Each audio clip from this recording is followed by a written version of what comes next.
Welcome to the Cupello studio. I'm the Director of Coaching, Dave Clarke. Today, I'm going to be talking about mental skills and how that affects players and coaches with Martin Fairn, the CEO of Gazing, and Abbie Sadler, head coach of women's soccer at Cupello. Martin, it's great to have you here. Can you tell us a bit more about mental skills and how Gazing works with that? Thanks, Dave, and welcome, Abbie, and welcome, Dave, and delighted to be here with Cupello. Actually, Gazing initially was set up as a training company. We were established over 20 years ago now. Most of the work that we've done has been in the business community, training leaders and salespeople and managers in order to be better at what they do in their particular area or environment or role. And we specialize in developing people to perform well in high pressure situations. And over the years, that's evolved more and more to cover all of the areas you might expect to see covered in a focus on performing well under pressure. And of course, a critical area of that is mindset. And so what's happened over the more recent, actually, we sort of always started with it, was we've developed this approach that extends into sport and into the military and into the national health, and particularly nowadays into education with teachers and kids, focusing on mindset and helping people to be able to not just cope with the pressure that they find themselves under, the anxieties associated with that, but actually sort of get moving and do well. So it's taken us into some really exciting areas, not just in football, but today we'll be talking a little bit more about how we work with coaches and players in the world of football. When we talk about mindset and what coaches can do, what pressures are we actually talking about that players come under and that coaches obviously face as well? Well, one of the things that we've seen more and more actually now as mindsets become a topic that everybody wants to talk about. If we went back 20 years when we started, it was almost as if we were speaking a different language when we started talking about mindset related to sport. But nowadays, everyone's talking about it, whether they're talking about it from a mental health perspective. And at last, I guess a lot of people would say there's been an acknowledgement of the mental health challenges faced, not just in sport and in football, but generally. And that's a more general topic. But actually also just the role that people's mentality can play and how well they do. And that's not limited to the very elite. That's limited to, kids starting out to play whatever sport they're playing and just needing a little bit of help around mindset as long as their physical and technical side. So the concept of pressure is, for us, the really important starting point is to begin by linking it to performance and linking it to how well people are doing what it is that they're doing. In football, it would be for young children or elite athletes, just how do you help them get better? And pressure is often one of those things that not only acts as an impediment to people doing well, it can limit you, but actually it can become a catalyst. And so the first thing is to connect a discussion around mindset to the whole area of performance and the whole area of how people do well in that sort of pressurized environment that they find themselves in. Yeah, that's really good, because there's all sorts of pressures that face coaches and players. I coach where I coach. I'm coaching under 11 girls, so that covers under 9, under 10, under 11. And Abbie will know this better than I do. But when I see the girls turn up, because we have so they'll turn up for an evening for an hour and a half. And the whole area is filled with boys. So I know from the moment that their parents leave them at the gate and they come onto the pitches, they are surrounded by boys, and I can see that a lot of them, some of them are really young, and this is their first taste of playing football. And I know that a lot of them must feel that's another pressure, isn't it, Abbie? You're coming into an environment that's different. Yeah, I agree. I think that, like you touched upon, Martin, mindset's being spoken about all of the time in lots of different environments, and football particularly being one of them. You hear people say around the game was won because of the mental skills over the tech stuff. But back to David's point about female players, I think it's even more so around just confident building, but sometimes just getting females through the door and on the pitch and giving them that opportunity. But I guess it's one of them where not one shoe fits all, if you kind of want to use that term. And actually, for some individuals turning up to David's session, male or female, but particularly females, they might see it as a great opportunity. They're able to go and play and get on, and someone else might find it really difficult and that kind of anxiety just to get out of the car and go and play. So I guess it's how do you look to balance that with the individuals within the team, especially probably from female perspective, where you probably see the boys get out of the car, they all come charging in. And David, you could probably relate to it. You see girls turning up, and I coach under 18s now, and I still see females turning up, and some are quite quiet, and you can see that they're nervous just before starting and some aren't. And that depends on social groups, of course, and how well they know the group. But how do you look to try and manage that, like those individuals within those teams when it comes to pressure? It's brilliant observation as well, that, because sometimes a conversation, I said start a conversation about performance. Sometimes even that can be a little bit daunting to start to say, you're here to get better and you're here to start, everyone thinks about performance, thinks about winning and losing. Actually, sometimes as humans, as people, we just need help moving from being stuck to getting moving again. And stuck might be the very physical, being stuck in the car going, I don't really want to put my boots on. And sometimes, a help around mindset isn't about helping someone smash in the first goal or take the penalty that, win you the game with a minute to go. Sometimes it's just about helping getting moving.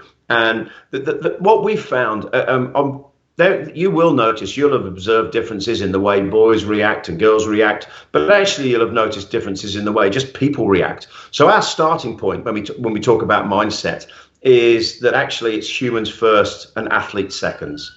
And so the approach that we've been taking for all these years now is to recognize the humanity of the people that we're talking about, whether that's a young adult, young child, or whether it's an elite athlete. Yeah, I think that point you made, David, around that human side, humans first, and people and players, if you like, athletes second. And there's something I read around females don't care how much you know until they know how much you care. And I think it's something which sticks with me no matter what age, what level. When it comes to females, I'm not saying that males aren't the same, because everyone likes to be cared and valued and stuff, but it's even more prominent in females.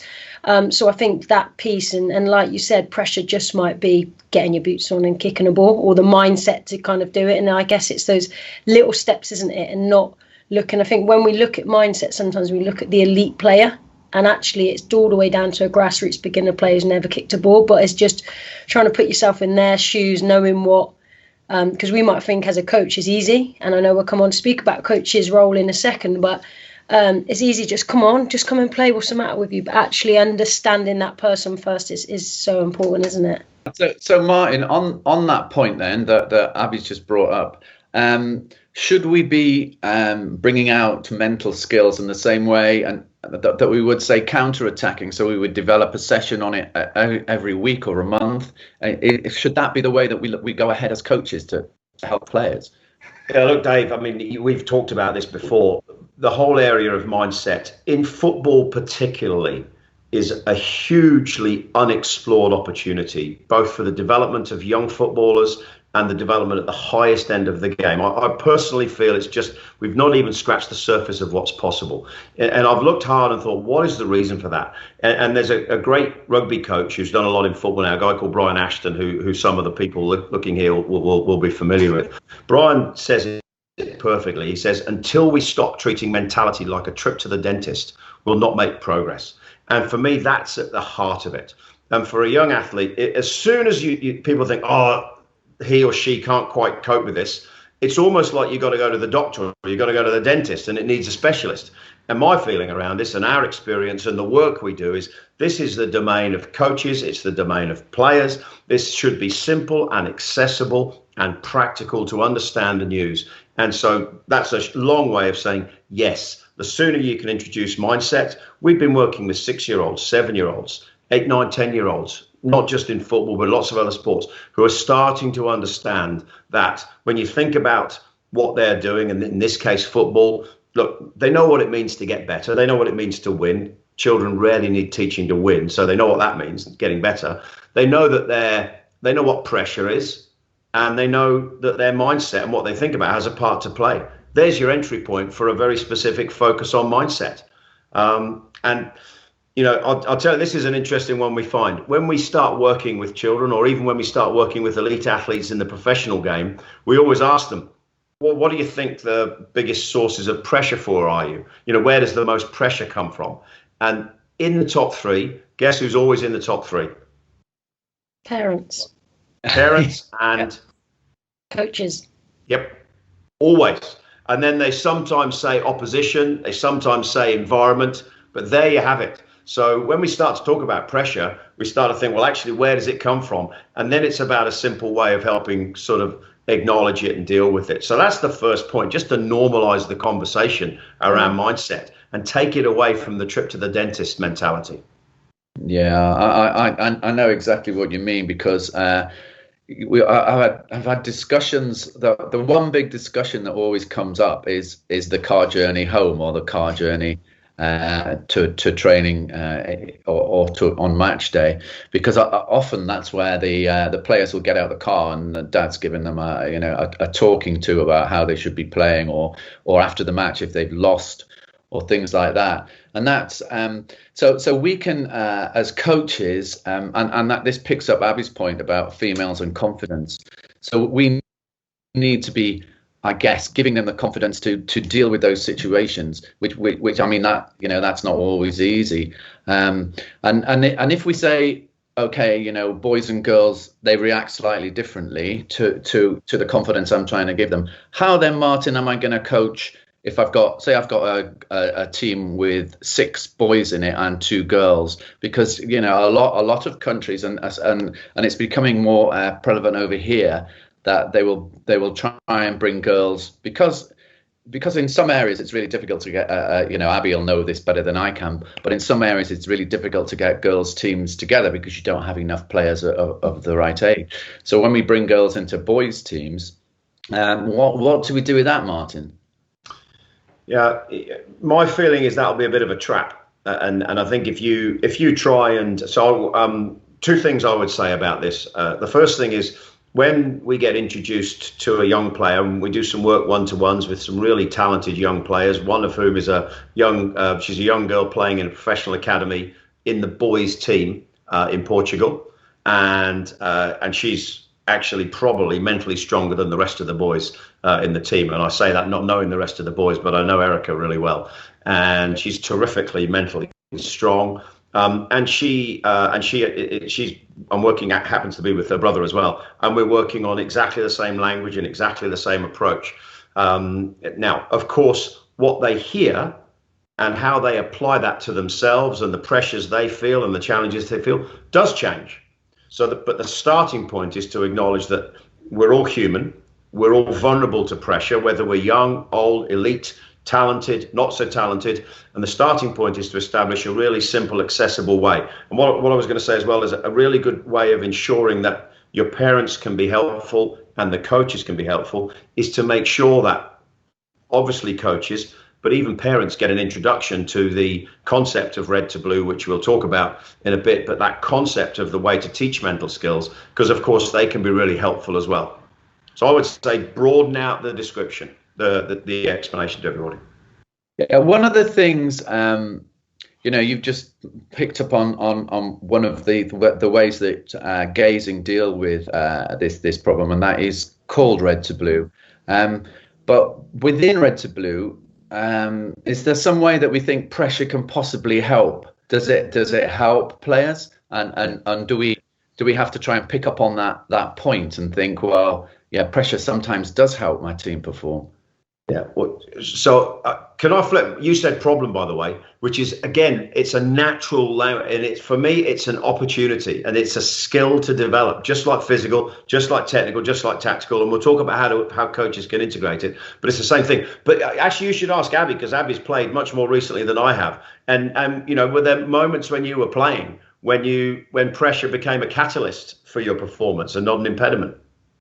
Yeah, I think if I go back from early days playing football, like Dave said, there wasn't no girls teams back 20 years ago when I started playing. Obviously the game's developed loads now, but I guess I come from kind of a big family, and I was used to playing football down the fields with my brother, so that kind of pressure of going in and playing in a boys team didn't daunt me so much, because of the experiences I had of like it was just, you're just used to not having that opportunity, or girls not being able to. But I always remember almost wanting to prove people wrong as a young child. So probably thrived off the pressure a little bit more, thinking, you're not allowing girls to play, I'm gonna I'm going to kind of step in now. And then I think you get to teenagers when girls football did exist then, and there was like centre of excellences and things, and that was probably pressure when it came to trials and trying to get into teams, and it was that external pressure around that, I guess, and which I guess a lot of males and females come across. So yeah, having that pressure of, am I going to be in this team? And if I strip it back, was it about getting into the team? No, it's probably about then, if you wasn't going to play with your friends, you were going to be having to start again in a new environment. So if I look back now and you actually strip back the layers, what does it mean by not getting into that or not being part of that? It's that whole, not being part of something you've been used to being part of for a long time. Sure. And I guess just, again, those big occasions when you get into a final or into a playoff game or whatever that might look like, or down the bottom of the league table, and you see yesterday in the Premier League games and Chelsea losing, when probably if it was a normal game on a normal day they probably would have won that game, but based on what those pressures was. And it's really interesting when you say to your players it's just another game, but if you think back to when you were a player playing in it, it wasn't just another game. But how do you manage your emotions to allow you to be the best player you can? And I think it's managing emotions and the what ifs, I think, is a big one. Can I answer that, Dave? Because is that all right? Because you mentioned the word problem, and I won't use that word again. Look, it's natural. We've just got to get it into the language of football, but this is an opportunity to develop and to tap into what Abbie just said. Because Abbie just said there are moments when you're playing or when you're coaching when the pressure of the situation just feels like a catalyst. It's like a stimulant to want to play well. And kids will know that. They'll feel that. But there are also equally moments when there are different ways we react as different people. Sometimes like just freeze, the sort of reaction just freeze. Sometimes people go all kind of passive.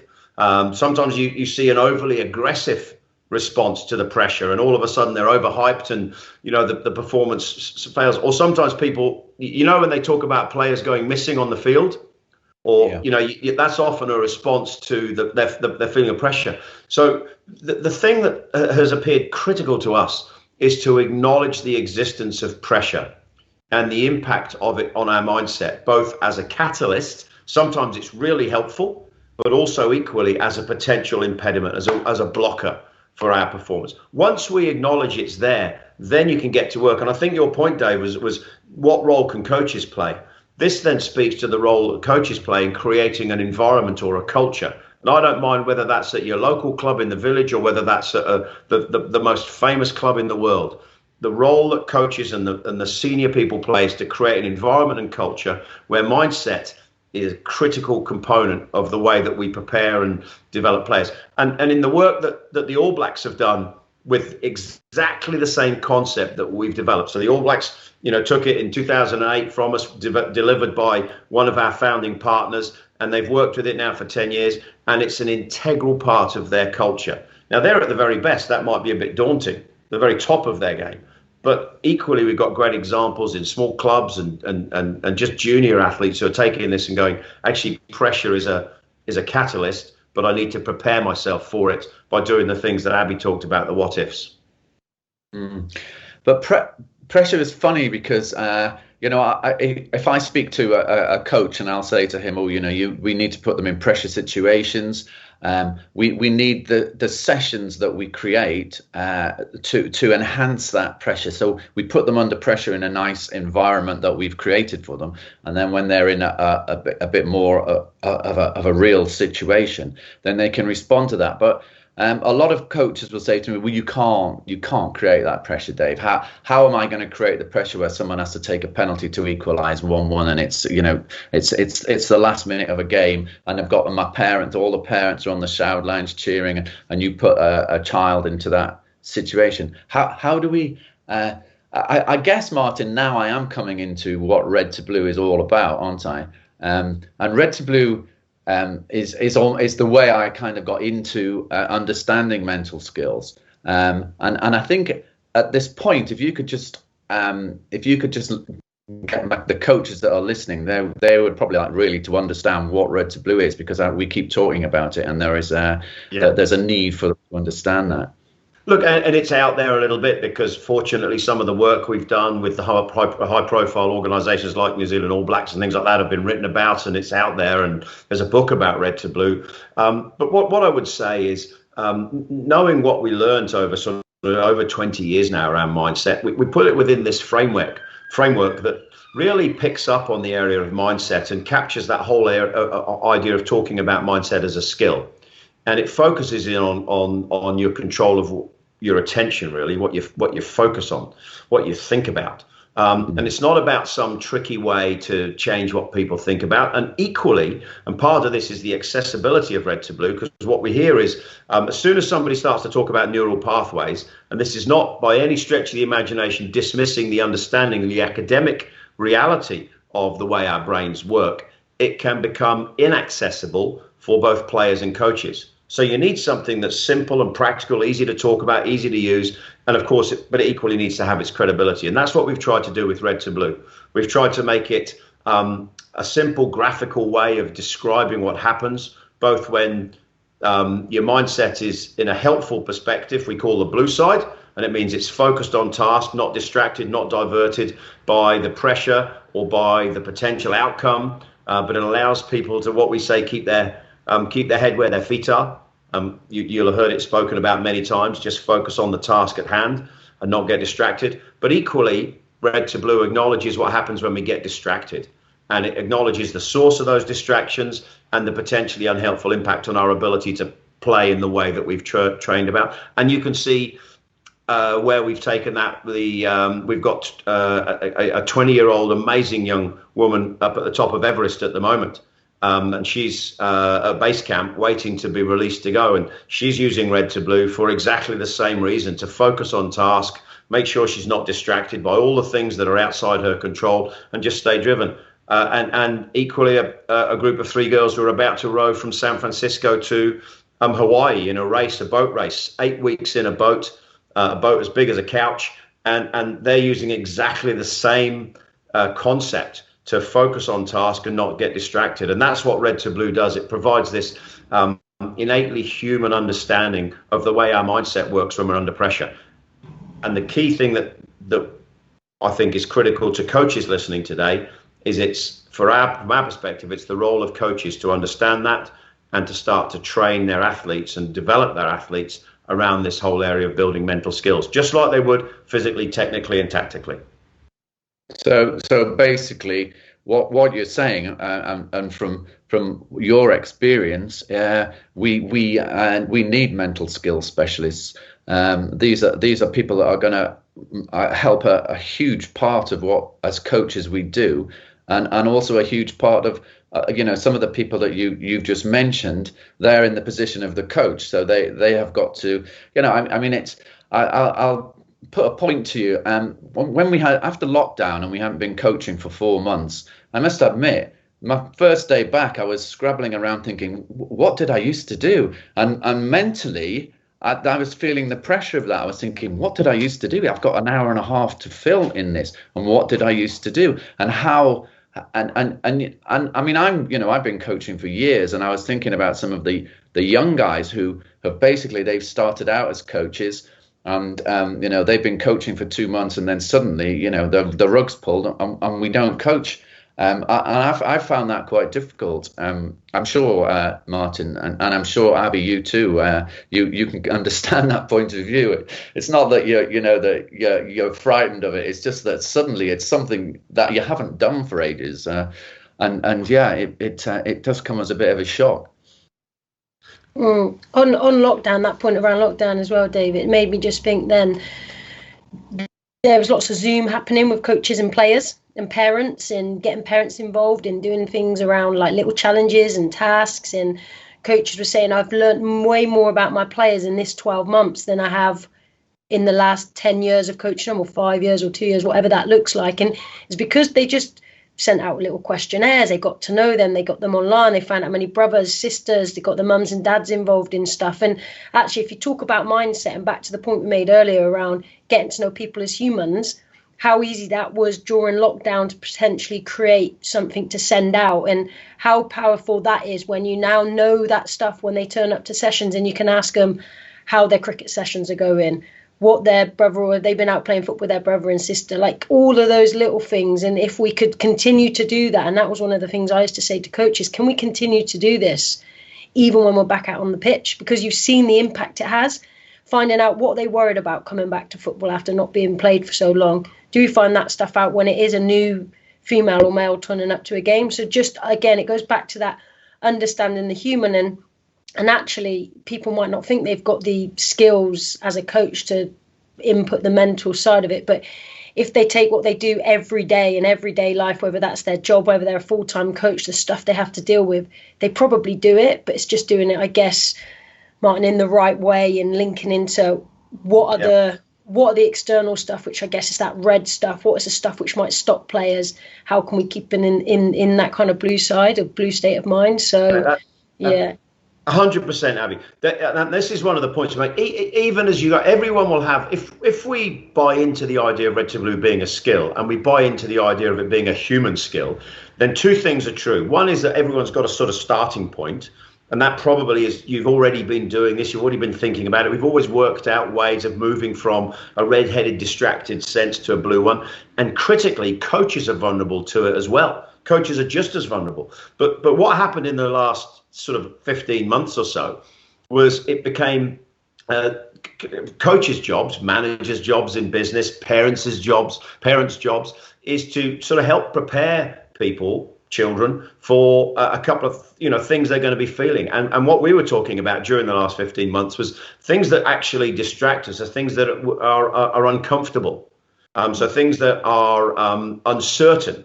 So the anxiety associated with the uncertainty, or things that are unhelpful. And if you think about all of that, that was true for everybody in the world. And one of the keys to the answer to your question, Dave, is actually it's back to routine and rhythm.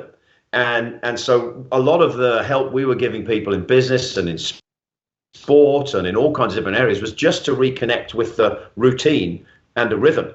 Because once you get into a routine that becomes part of what you practice, it's far easier to stay blue if you've got a clear sense of what you should be doing. And even when the pressure's on and you've suddenly got these, 15 or 20 kids back who are all going, give me a football.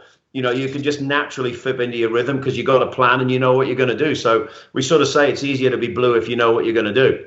And that's a good starting point. One of the biggest triggers for people to go red is when they're not sure. So I've always believed it's nonsense when people say you can't practice penalties in the real world. I think you should. You just practice the hell out of them.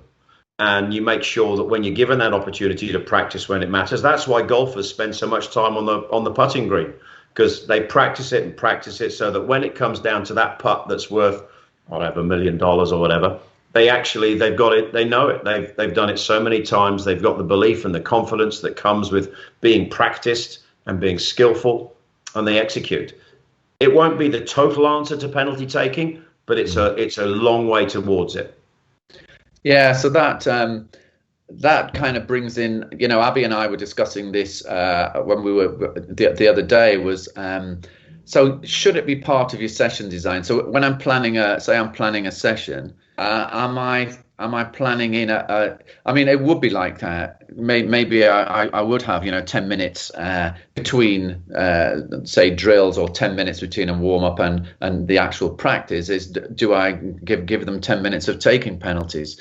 And that is something really that coaches need to factor into how they work, isn't it? Yeah, I would say, answer to your question, should you have a mental skills specialist? I think it's useful to do it, but there's a bit of a dilemma here, because as soon as we, in the game of football, move towards specialists, we move towards qualified specialists. And by definition, they come from academic qualification, sports psychologists. And by definition, that still deals with this is a problem that I've got to solve, as opposed to a skill to develop. So from our perspective, the route is to get this language into the day-to-day language of coaching, so coaches understand it and they apply it. And the way we've seen it work best, Dave, to do is sometimes you separate it out and you focus on it individually. So you think of scenarios that might create, as Abbie said, redhead situations. And then you get the players to think through what they would do. How do they make sure they stay focused on task? How do they think about the decisions they should make at those moments? But then you also start to deliberately integrate it into the practice that you do by throwing problems at the players and get them to think both not only technically, tactically, but also mentally. What should they do? And the deliberate use of the language starts to make it it becomes part of their routine. It normalizes it, which is the key to this. Yeah, I think also that brings into me one of the ways that coaches can develop the way that they cope with mental skills, and the way that they teach their players is you notice I use teach there instead of problem, dealing with the problem. No, but where I coach, the head coach there, Andy Maciel and Paul Jones, they introduced me to Red to Blue when I first started coaching with them, which is a few years ago now. And obviously they did a course with you and became I think it's qualified educators in that subject, isn't it? And I know that a lot of coaches will be saying, well, it's all well and good me telling them all about they should be doing this, but how do they do it? How would someone get go along to gazing, and how would they get qualified to actually have something to do with the mental side of the game? It's been a fabulous opportunity, because it's in recent years as when we've started to separate out Red to Blue and start to certify coaches as Red to Blue coaches, and we've got over 100 now across the world, from coaches in tag rugby in Kenya to mountain climbing guide to a chess coach to all kinds of different sports. And there really is the beginning of a groundswell of focus on becoming certified to integrate mental skills without being necessarily academically qualified to talk about the depth and some of the other areas that are there, but they're not always helpful and practical and accessible for coaches and players alike. And so you can sign up. We've got a brilliant partnership now with Cupello. You can sign up and become a certified coach in what we would call the entry-level understanding. So rather than read a book or look at some of the movies that are out there about New Zealand, actually there's a way of just becoming certified at an entry level to begin to use the language deliberately. And so it becomes Red to Blue for the coach and Red to Blue for the players. Because you will both know, as you coach, at being vulnerable, it's just as easy to try and start coaching from the red side. And if you're coaching from the red side, then it's difficult to actually get the messaging across and the impact that you want on your players, because you've got the passion associated with wanting to do well. So it's just as applicable for coaches to develop mental skill as it is for them to do that for their players. Yeah, and I think that's important. And just to pick up on a point we made earlier, when we as coaches, when we go on official courses, say like an FA course, the course we would mostly go on would be looking at the welfare of children. Does Red to Blue pick up on that side as well? Or does it give us skills to spot a child that basically looks like they come in, they turn up, and they're having a bad time at home? Does it help us with that kind of skill? Yeah, I think it will help, but we're really clear about the work that we do about boundaries, and it's really important, even more so now maybe because of the acknowledgement of the impact on mental health, that if there are observed mental health challenges or issues that an individual is facing, boy or girl, it doesn't matter, that the proper help is provided for them. And so you may well be the person that notices that for some reason that young adult, young child is dealing with issues that are maybe not helpful for them. And that's the moment when you need to ensure that they get the proper help for that, or the proper guidance or the proper advice. What Red to Blue isn't to do is to try and help you become, if you like, a mini therapist. It's really about introducing a simple framework for mental skills, both for yourself as a coach and for your athletes, that you can apply and help them develop that core part of their game, and integrate it in with the physicality that you build, or the technical side that you build, or indeed the decision making that you help them understand. But it may help you see, because you start to see and be aware of individuals, kids, when they're distracted or diverted or maybe feeling the pressure from something. Yeah. And how and the other question I have is, when I'm talking to children about it, are we asking them questions? Are we asking them about pressure on them when they're playing the game? Are we asking them about how the game affects them?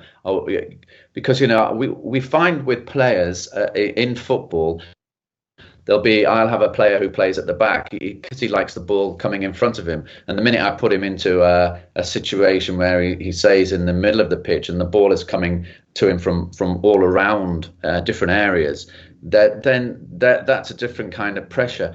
But something I was listening to Eddie Jones, the England rugby boss, the other day, and he was talking about sessions being messy, and he said you need to have messy sessions. So you need to put players in pressure situations that they wouldn't normally be in. And he said because that is what the game is about. Players aren't always, he might be playing right back, but at some stage he is going to be in the middle of the pitch. At some stage he is going to feel those pressures. So if we're constantly playing him at right back and we're developing his skills at right back, when he does go into those situations in a match, then he's gonna fall foul of it. And would you say that kind of pressure is good? I was going to say England did a good job of demonstrating a messy game over the last few months, but we'll leave that alone. Actually, I was going to, because Abbie, when we were talking before, can I just ask Abbie, because you talked about girls wanting to learn a bit more and understand what was happening. I mean, what's been your observation? Because I've got a perspective on that, but just be interested to hear from girls as well. Yeah, the last few minutes as you've been speaking, I've been thinking like when we do tech sessions, we speak around, we're going to be working on this because we need to get better at that. And females like to know the why. If they can buy into the why, then you're going to have them. It doesn't mean they have to agree with it. They might not agree with your rationale, but as long as you explain the why to it, they get it. So before delivering a session, it's we're working on this because of X, Y, and Z. This is what it's going to look like. This is how the session's going to look. And then it got me thinking around, because they ask questions all the time. The girls I coach ask questions, why we're doing this, what happens if this happens, and I've got to a point where they lack decision making sometimes because giving them the answers all of the time. So it's having a balance now of how much do I tell them, how much do they just go and explore, but also just go and try it out. If it goes wrong, it doesn't matter. But you need to adapt based on like what Dave said, it needs to look like the game. So then as long as the practice looks like the game and they're having the same problems, then when they go to a match day on a Saturday or a Sunday, they're going to face some of the same things. But it got me back to thinking around the mindset piece. When planning, Dave mentioned it earlier, when planning for sessions, do we input it into our session plans like we do with our practices? So if we're going to put conditions on practices, if we're going to put challenges on it, does it link to the overriding mindset piece, or does it just link to another tac piece? And then it got me thinking around the players like to know the why. So do we tell individuals, and I think is important, individuals rather than teams, because not all the team are going to face necessarily the same mindset problems at once necessarily. So do we tell them, look, this is going to happen today. I'm going to be giving loads of decisions. It might not go your way. It might go your way, but to develop this, or do we just do it and they've got to find ways to cope with it? And I guess for me, it would, if I was doing sessions, and you might persuade me different after kind of your answer next, but having a mixture. So maybe sometimes explaining the why, but actually sometimes, no, this is what we're going to do and you've got to deal with it. Might be then a discussion I have after with that player. So if they do blow up, it might be, I've been doing this on purpose because of this reason. But I think for females, it's just so important to explain the why, whether that's at the beginning, the middle or the end, just so they buy into it. I really hope everyone's taken away what you just said, because if the answer is it's a mix, and be deliberate about it. And most of the time we get focused on the tactical decision that was made or the technical execution of that, and we don't introduce the mindset. And I think if you've given them the simplicity of the red to blue framework, you can start with a question. That situation you just faced individually or as a team, because sometimes teams need to respond collectively to, it's when momentum shifts and defense moves to attack or vice versa. And just say, when that happened, just talk to me about what you were feeling, what you were thinking, and where that decision came from.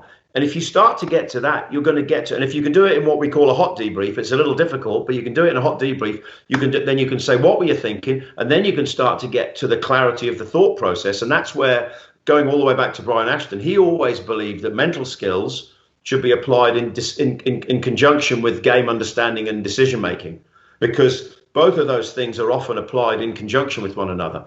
And Dave, your point at the beginning where you said, no, very few games are the perfect game. I understand as a coach, you want to finish your session with brilliant, perfect game. But it never happens like that. And everybody knows, no plan survives first contact with the enemy. Or if you want the Mike Tyson quote, is that everyone has a plan till they get a punch on the nose. And I think as coaches, you want to develop young players to deal with the punch on the nose. I'm metaphorical terms, not actual terms, but you want to deal with the punch on the nose, because that's the moment, Abbie, when their thinking is tested. And do they? I was lucky enough to have a conversation with Emily Scarrett the other day, who's the captain of England Rugby. She's been captain of England Rugby, and Alice Powell, who is a motor racing driver in the W Series. Both of them are certified red to blue coaches, and they were just talking about the moment when you need to adapt your thinking because the situation has changed. And they were talking about how important it is to make sure that it's difficult to do from the red side. Because if your thinking's got narrowed and you're tunneling on, I must do this, or I'm going to change for no reason, all of a sudden it's likely to impact on performance. So developing your whether you're a motor racing driver on a racetrack, or you're a rugby player on a rugby field, or a footballer on a football field, to the ability to recognise when the situation's changed, and actually, do I keep executing the plan that we had, and do we make sure we all do that, or do we take a step back, zoom out a little bit, and start to think about how we adapt and change? Because one of the worst feelings for a coach is when the team come off and they go, you know what, if only we'd done that, and you want to strangle them because you go, well, no one stopped you. Mm-hmm. Two things you said there as well, it got me around asking players how they feel, whether that's when they've made a decision or it's something on the pitch or off the pitch. But sometimes we say, why did you do that? What was your decision in that, rather than how did that feel? Even if it's some kind of technique work we're doing, we all know when we've hit a pass not quite sweetly, or but it's that feeling. How does that feel? How does it feel when that player, for example, Dave spoke about, well, how does it feel now when you receive the ball in the middle of the pitch? He might just say like, rushed, I feel this, I feel that, I feel like I'm going to give it away, I feel too under pressure. So actually, by asking how they feel, they might give you some different answers. And then the next one, got the opportunity a few years ago to go to Villarreal and watch the men's academy, boys academy there train. And it was interesting what they did with their goalkeeper coaches. The goalkeeper coaches trained in the session. We all know a lot of clubs you go to, the goalkeepers go off, do their stuff. Outfield, they come together at the end and they integrate. But the goalkeepers are in with the sessions for the whole session. There'd be bounce players on the outside. Then when the outfield players finish, the outfield players might go and do some individual work, or they go inside. Then the goalkeepers then go away and do their technical stuff, because they're fatigued, they're tired, they're having to make decisions and do technical stuff where mentally they're a bit more drained. And it makes me think around sessions we do, or we see coaches do, how often do people do technical practices or do stuff when players are at the beginning of sessions? When actually, how are you finessing things when they're just tired mentally, and then they get frustrated because they can't do what they find being simple from A to B. And then you get the frustrations, you get the anger, you get the confidence stuff, you get the, just performing under mental pressure. So it just got me thinking around, when do I do what at a session? Typically, you see coaches do a little technique, a bit of a skill and a bit of a game, especially those who have gone on your traditional courses. But sometimes mixing it up, play a game and then do some stuff at the end. Yeah,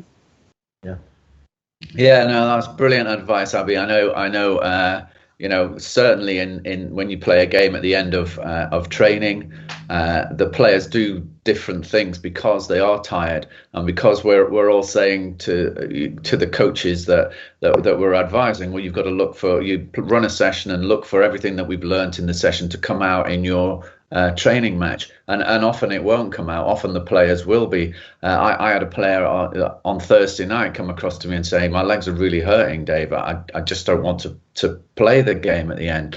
And that's purely because at the moment we're doing so much work on getting back into the game, having missed out on it. So that's a really good point. And the other point I really like that Martin brought up is the coach on the sideline, because we see it every week in the Premier League, because coaches will lose their rag, all of them. I mean, even Pep Guardiola, Jose Mourinho, they all lose their rag at some stage because the team are A, not doing what they want them to, or B, they're losing.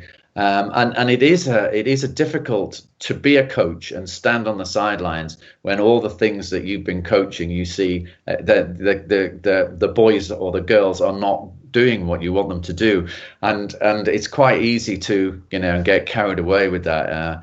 I try my hardest not to react to the referee, because you don't want the boys to see you or the girls to see you reacting to the referee. Not to pull a player off when he's just made a really bad mistake. Even if I'm thinking I'm going to take this player off, if he makes a mistake, we've got to leave him on or her on, because those are the kind of things that hopefully coaches will be able to learn through things like. I mean, that's Dave. I think that you talked about the elite game all the way through to the game on a Sunday morning, on a Saturday morning, and that's why I say this is such a fantastic opportunity. Now, best will probably we're going to get to the young developing kids who are starting football now. That's probably what's going to happen. But wouldn't it be fantastic if we could start to develop the mentality deliberately and consistently of those very top players? Because, what you really do learn from people who understand this is actually you never stop learning, you never stop developing. And sometimes our mental skills become a product of our experience. And as you know, in a world of football where your physicality is constantly under threat, sometimes that can just be a little bit too late. Wouldn't it be great if we could develop mental skills in line with technical and the decision making and your physical skills, so that you got this stuff in a package when you're ready at 15, 16, 17, 18, and you're developed, and you don't have to wait till you're 28 and you go, I'm the old pro now and I can remember what it was like and I've learned through experience. Let's try and short circuit it. And all it needs, in our opinion, is a simple, practical, common language that's accessible for coaches, that's understandable for players and usable for players, and it just needs to be applied deliberately.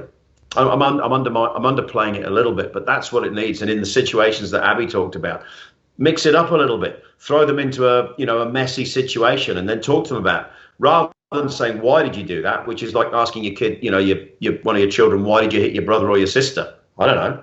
Yeah. Better to get to, well, what were you feeling and how did you do that? And then let's start to get to grips as to how we can change it next time. Better questions. Yeah.